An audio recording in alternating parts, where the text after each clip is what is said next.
Back to another brand new video. So today in this video I'm going to show you how to use elegant features on YouTube Shorts. So basically here, this is a very important features that would need by the short video creator that is elegant. So this is basically a editing update that you can stop the video and rewind, restart the video with the same length or the breadth or the position. So to use the features, what you need to do here, first of all, make sure to update your YouTube application. And then after updating your YouTube application, let me just get inside the YouTube, and here you can see this is the short.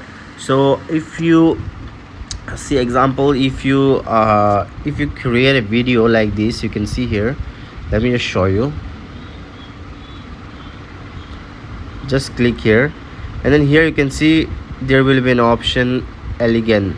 Simply tap here, and then here you can see the shadow of the last shot. So what you can do here is that you can just adjust it like this on the same position, and then you can just restart it. So let me just show you how you can do this.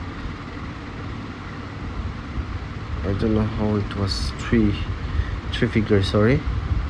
Okay, it was only 3 finger, right? So you can start your same position like this. You can see here it's a very pretty update that YouTube had just launched, and I personally really like the features. If you want to use it, do like this. And guys, there is an update. You can see you can make 50-second and 60-second YouTube short now. So it's a very good update for you. So I hope this video is absolutely helpful for you. Thanks for watching.